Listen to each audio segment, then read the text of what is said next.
வணக்கம் நண்பர்களே. இப்போ நம்ம இருக்கிற இடம் வந்து வைகை கரையில், வைகை ஆறு கரையோரமாக கடமலைக்குண்டு தாண்டி வருஷநாடு போகிற வழியில் பார்த்திங்கன்னா இந்த இடம் இருக்குது. குன்றுகள் பக்கத்துலேயே அதை ஒட்டி தென்னந்தோப்பு இருக்குது. அப்படியே வைகை ஆறு, அது மேற்கு கரை. கிழக்கு கரையில் பார்த்திங்கன்னாலும் அப்படியே தென்னந்தோப்பு, மணல் திட்டுகள் அங்கங்கே. குன்று பார்த்திங்கன்னா இங்கேயும் குன்று பக்கத்துலேயே இருக்குது. இந்த பக்கம் பார்த்திங்கனாக்கா மலைகள் பாருங்கள். இது வந்து வெள்ளிமலை, மேகமலையோட தொடர்ச்சி இந்த வெள்ளிமலைன்னு சொல்லுவாங்க. இங்கேயும் வந்து தேயிலை தோட்டங்கள் இதெல்லாம் இருக்குது.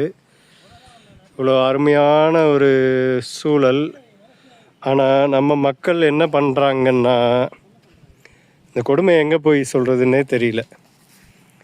இதுக்கு முன்னாடி பார்த்திங்கனாக்கா வருஷநாடு போகிற வழியில் சின்ன சின்ன கிராமங்கள்லாம் நிறைய இருக்குது பாருங்கள். அவ்வளவும் நெகிழி.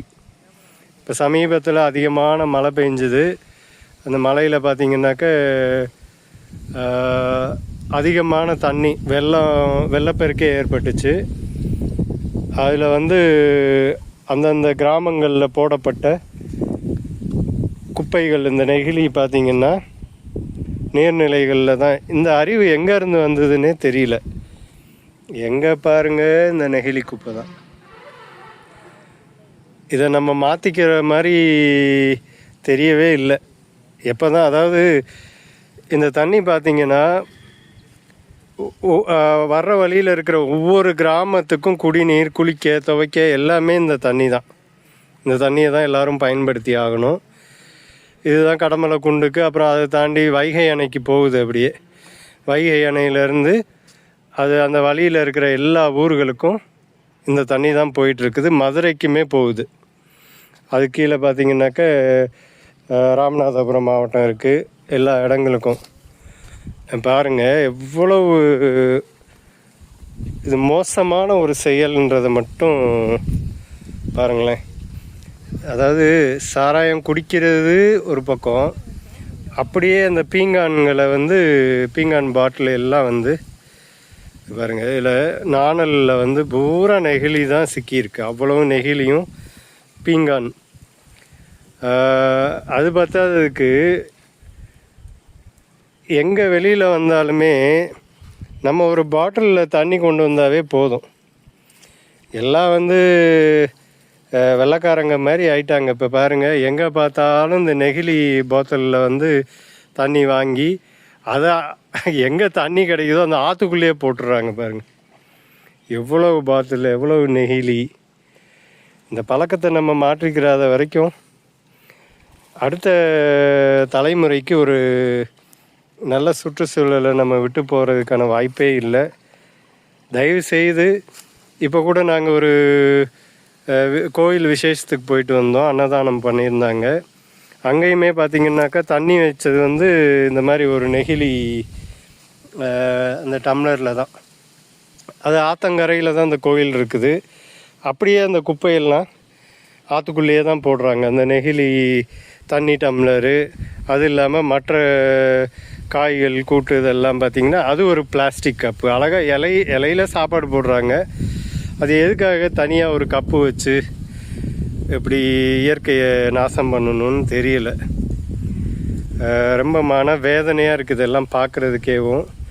தயவு செய்து ஒவ்வொருத்தருமே, வெளியில் போகிற ஒவ்வொருத்தருமே நமக்கு தேவையான தண்ணி, நம்ம வீட்டில் எவ்வளோ பாத்திரங்கள் இருக்குது, அதில் அழகாக தண்ணி குடிக்கிறதுக்கு தண்ணி எடுத்துகிட்டு போய்க்கலாம். தேவைக்கு அதிகமாகவே நம்ம எடுத்துகிட்டு போகிறது ஒன்றும் தப்பு இல்லை. அதே மாதிரி இந்த நெகிழி பயன்பாடை வந்து நம்ம எங்கே போனாலும் பைக்கோ காரோ எப்பயுமே பை வச்சுக்கோங்க. இன்றைக்கி வரைக்கும் நாங்கள் என்ன பொருள் வாங்கணுன்னாலும் முடிஞ்ச வரைக்கும் பைகள், பாத்திரங்கள் எடுத்துகிட்டு போய் தான் இது பண்ணிகிட்ருக்கோம். நீங்களும் அதை பின்பற்றி இந்த நெகிழியை தவிர்க்கிறதுக்கு என்னென்ன வழி இருக்கோ நீங்களும் உங்களோட கருத்தை பகிருங்க.